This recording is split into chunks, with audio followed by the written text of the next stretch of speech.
Hello friends, welcome back to book Adda. दोस्तों, आज हम आपके लिए लेकर आए हैं डेल कार्नेगी की book how to win friends and influence people. इस बुक से सीखेंगे 6 ऐसे प्रिंसिपल्स जिन्हें अपनी लाइफ में अप्लाई करके आप लोगों को पसंद आएंगे।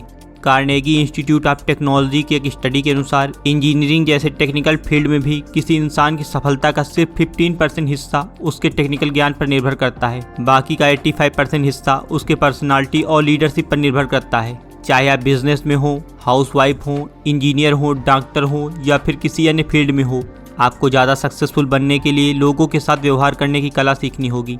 यह बुक पहली बार 1937 में पब्लिश की गई थी, लेकिन इस बुक के प्रिंसिपल्स पहले की तरह आज भी इफेक्टिव हैं। So let's begin. नंबर 1, लोगों में सच्ची दिलचस्पी रखिए। आप ऐसे लोगों को जानते हैं जो पूरी जिंदगी दूसरों की अपनी तरफ दिलचस्पी जगाने की कोशिश में लगा देते हैं, पर यह कभी भी काम नहीं करता। लोगों की आप में रुचि नहीं है, उनकी रुचि मुझ में भी नहीं है, बल्कि उनकी रुचि खुद में है। तुम 2 साल में लोगों की दिलचस्पी अपनी तरफ जगाने की कोशिश करके उतने दोस्त नहीं बना सकते हो जितने लोगों में दिल से दिलचस्पी दिखाकर 2 महीने में बना सकते हो। न्यूयॉर्क टेलीफोन कंपनी ने टेलीफोन पर हुई बातों पर एक रिसर्च की, यह जानने के लिए कि किस शब्द का यूज सबसे ज्यादा होता है। 500 फोन कॉल में लोगों ने 3900 बार मैं शब्द का प्रयोग किया, यानी अपने बारे में बात की। सपोज करिए आप एक ग्रुप फोटो देख रहे हैं जिसमें आप भी शामिल हैं। आप सबसे पहले किसकी फोटो देखेंगे? जाहिर है खुद की देखेंगे। अगर आप दोस्त बनाना चाहते हैं तो लोगों का उत्साह और प्रेम से अभिवादन करें। किसी से बात करते समय इतने प्यार से बोले ताकि सामने वाले इंसान को पता चले कि आप उससे बात करके कितना खुश हैं।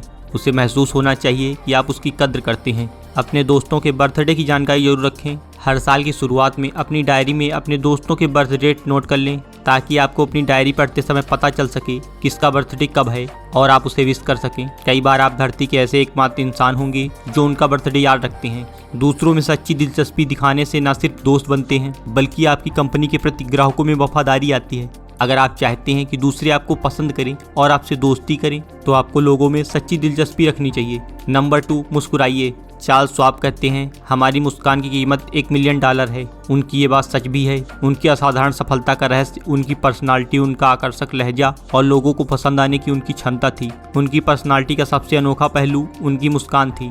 एक छोटा बच्चा अपनी मुस्कान के कारण सबको पसंद आता है। यूनिवर्सिटी ऑफ मिशिगन के psychologist professor James V McConnell कहते हैं, जो लोग मुस्कुराते हैं वो चीज़ों को ज़्यादा अच्छे से मैनेज करते हैं, ज़्यादा अच्छे से पढ़ाते हैं और ज़्यादा सेल कराते हैं।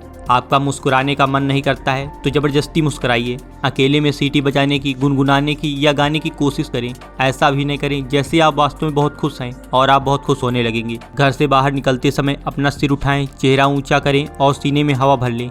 रास्ते में मिलने वाले दोस्तों का अभिवादन करें और हाथ मिलाते समय पूरा उत्साह डाल दें। प्राचीन चीन के लोगों की एक कहावत है, जिसके चेहरे पर मुस्कान ना हो उसे दुकान नहीं खोलनी चाहिए। नंबर 3, लोगों के नाम याद रखिए। किसी भी इंसान का नाम उसके लिए किसी भी भाषा में सबसे मधुर और जरूरी आवाज है। एक सामान्य इंसान पूरी दुनिया के सभी लोगों के नामों से ज्यादा अपने नाम में रुचि रखता है। आप किसी इंसान के नाम को याद रखकर उसे उसके नाम से बुलाकर उस इंसान को बड़ी इज्जत दे सकते हैं। इस बात को जिम फार्ले बहुत पहले ही जान गए थे, इसलिए वह जब भी किसी नए इंसान से मिलते थे तो उनका पूरा नाम और उनके परिवार, बिजनेस के बारे में कुछ इन्फॉर्मेशन कलेक्ट कर लेते थे और उन सारी इन्फॉर्मेशन को तस्वीर की तरह दिमाग में बैठा लेते थे। और जब कभी उस इंसान से दोबारा मिलते थे वे उससे हाथ मिलाते, उसके परिवार के बारे में पूछते और उसके घर के गार्डन के बारे में सवाल पूछते, जिससे उनके चाहने वालों की संख्या बढ़ती चली गई। नंबर 4, अच्छे श्रोता बने। एक बार डॉक्टर मर्फी न्यूयॉर्क में एक डिनर में गए। वहाँ उनकी मुलाकात एक बॉटनिस्ट से हुई। इससे पहले वे कभी भी किसी बॉटनिस्ट से नहीं मिले थे। उन्होंने उस बॉटनिस्ट की बातें ध्यान से सुनी। बॉटनिस्ट आकर्षक पौधों, इंडोर गार्डन और पौधों की नई प्रजातियों को विकसित करने के बारे में बता रहा था। उसने डॉक्टर मर्फी के घर में लगे गार्डन के पौधों को ज्यादा अच्छे से ग्रो करने का तरीका भी बताया। और जब वह रात को पार्टी से चले गए तो उस बॉटनिस्ट ने डॉक्टर मर्फी की बहुत तारीफ की।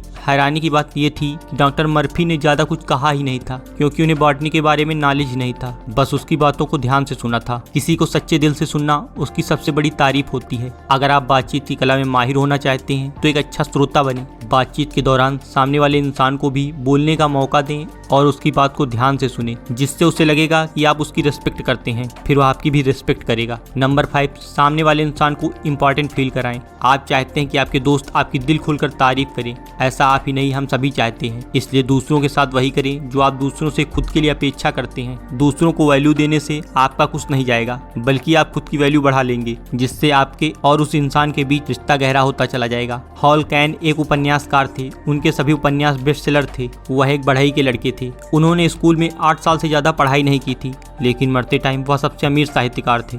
उनकी स्टोरी कुछ इस तरह है। हॉल कैन ने गैब्रियल रोजेट्टी की कविताओं से प्रभावित होकर उनकी उपलब्धियों की तारीफ करते हुए एक लेक्चर लिखा था और उसकी एक प्रति रोजेट्टी को भेज दी। रोजेट्टी उसे पढ़कर बहुत खुश हुए और उन्होंने सोचा, जो व्यक्ति मेरी क्षमता के बारे में इतना अच्छा सोचता है वह खुद भी ब्रिलियंट होगा। इसलिए रोजेट्टी ने उसे अपना सेक्रेटरी बना लिया। वह हॉल की जिंदगी का सबसे जबरदस्त मोड़ था, क्योंकि इस नई जगह पर वह उस समय के सर्वश्रेष्ठ साहित्यकारों से मिला। उन लोगों की सलाहों से लाभ उठाकर उसने अपना करियर स्टार्ट किया और कुछ ही समय में फेमस हो गए। अगर उन्होंने एक प्रसिद्ध इंसान की तारीफ में पत्र न लिखा होता तो किसे पता, शायद वह गरीब और अज्ञात जिंदगी जीते हुए मर जाते। सच्चे और दिल से निकली तारीफ के शब्दों की यह ताकत होती है। नंबर 6, किसी की भी आलोचना, निंदा और शिकायत ना करें। दोस्तों, किसी भी इंसान को उसकी बुराई करना या निंदा करना पसंद नहीं होता है। हमें किसी भी इंसान की बुराई करने से पहले उसे समझने की कोशिश करनी चाहिए कि कोई आदमी जिस तरह से बर्ताव कर रहा है वह क्यों कर रहा है। जब आप लोगों की बुराई करने की जगह उनकी स्थिति को समझने की कोशिश करेंगे तो ये चीजें आपके लिए ज्यादा फायदेमंद हो जाएंगी, क्योंकि ऐसा करने से न सिर्फ आप दूसरों को समझ पाएंगे बल्कि अपने अंदर की सहनशीलता को भी बढ़ा लेंगे। अब्राहम लिंकन अपने विरोधियों की सबके सामने आलोचना किया करते थे। इसकी वजह से एक बार एक विरोधी ने लिंकन को तलवार से मारने की धमकी दे दी थी। इस घटना से डरकर लिंकन ने किसी भी विरोधी की आलोचना करना छोड़ दिया था और दूसरे लोगों को भी सलाह देते थे कि उन्हें किसी की बुराई नहीं करनी चाहिए। दोस्तों, अगर वीडियो पसंद आई हो तो लाइक जरूर करें और अगर आप ऐसी ही अन्य बुक समरी देखना चाहते हैं तो हमारे चैनल को सब्सक्राइब जरूर करें और बेल आइकन भी प्रेस करें। तो मिलते हैं एक नए वीडियो में।